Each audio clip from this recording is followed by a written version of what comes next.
in with 4 under 68. It's a pretty good score in foursomes, one of the best today so far, but how would you describe that round? It looked pretty volatile on the scorecard. I mean, there's no pictures on the scorecard, but, I mean, there might have been some pictures on there today. Yeah, definitely. I mean, we thought it through a little bit coming into the day, but, you know, we made 2 bogeys and then ended up shooting 4 under, so we'll definitely take it with alternate shot. Like Rickie said before, we haven't really played each other's ball too much, but they were pretty similar, so going into the rounds, we weren't worried about that factor, which is nice. And I just tried to get him in the fairway. He's hitting his irons amazing, and he rolled some really great putts out there, so overall, solid for us. Did you think about the strategy before you started, and you, Lexi, taking the even numbers with the majority of the par threes there? Was that part of the plan? It worked out good. She made a 1. Not necessarily. I think, you know, Lexi's played the most here. I think one of the things she said, she wasn't too excited about the first tee shot, but I knew she'd be fine there, so it was literally kind of a coin flip. I ended up basically being on odds, but yeah, I think you could kind of look at it either way. I think it almost evens out in a way. Par 5s, who's hitting second shot.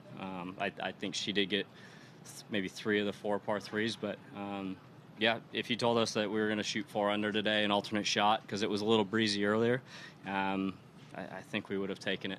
And just talk us through the ace, Lexi, club yardage and your thoughts when it was in the air and what it looked like to you. Yeah, I had 158 hole, a little breeze in, not much. I mean, it was pretty dead towards the end of the round.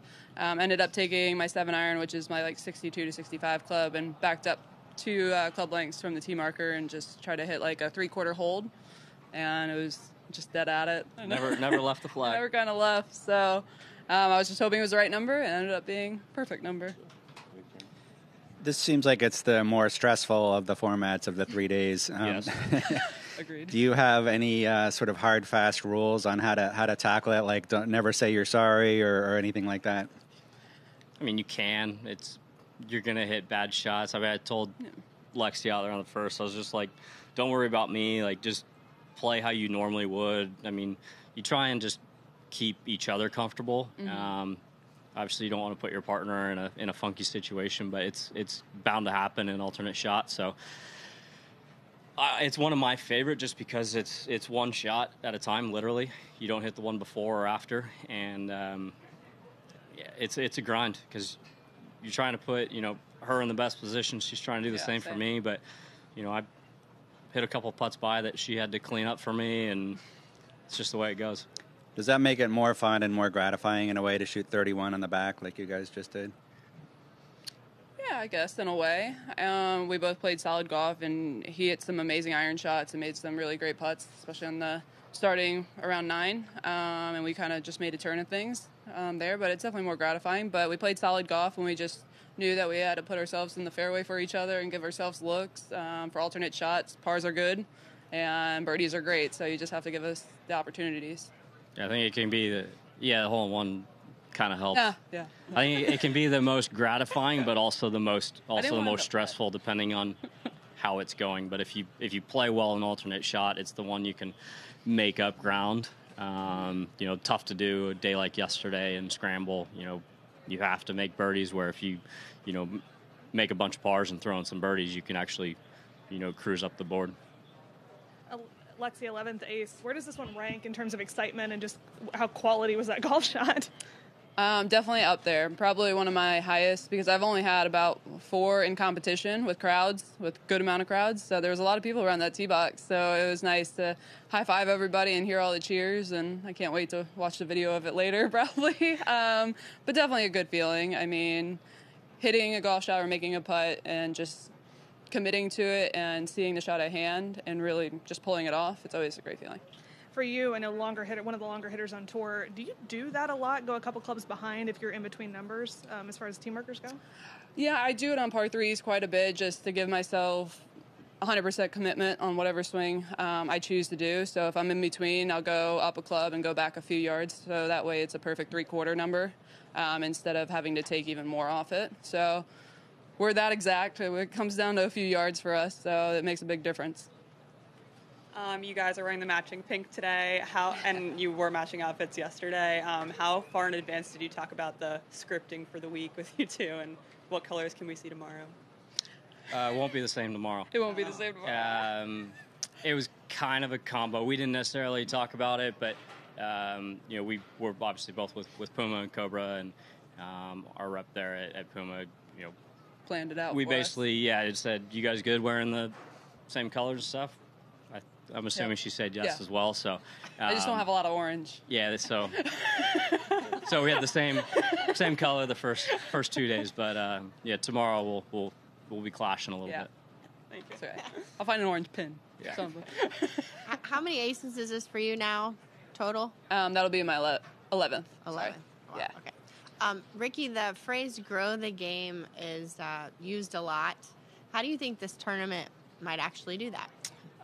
It'll be interesting to see kind of the after effects and going into next year, but I think one of the things is seeing the guys and the gals tee it up together and have fun, and us just enjoying being out there together. It's not something that you get to see a whole lot. Everyone's used to watching, either the girls out there on the LPGA play or the guys on the PGA Tour play, and so to have that kind of mix and match.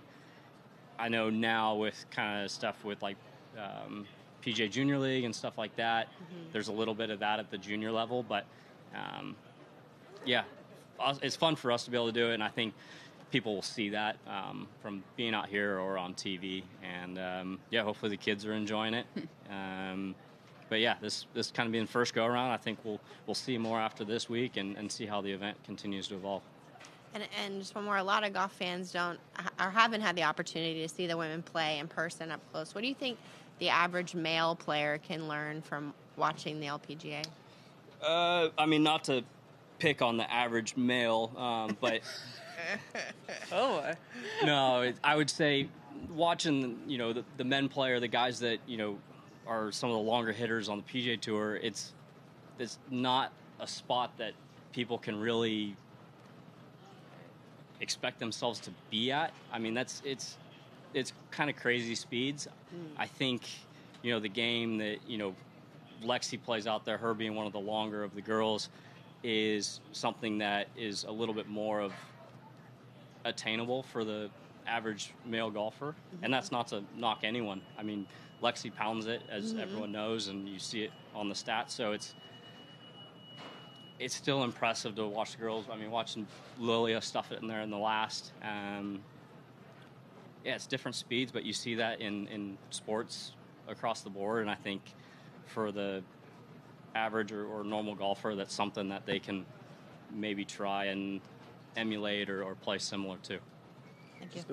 Just before you go, Cameron mentioned 31 on the back nine, and the scorecard shows scores ranging from 1 to 6 just on the back nine alone. I mean, that's pretty unusual. I mean, do you even think of that when you're out there, or do you just go through the motions and you're not even aware of that? I think when we made the birdie on 9, it was kind of just like that finally kind of got us going a bit, and then once we made a couple more, Lexi had a great shot into 11.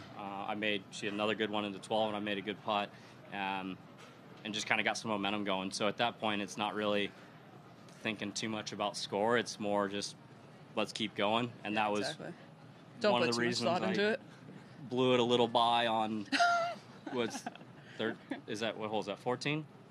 I hit it a little by, so I left her a bit of a. And I did it on 17, so that's fine. But you just kind of start to build that momentum and kind of ride that wave. So 31's great, but we were trying to get more. Thanks, Scott. Thank you.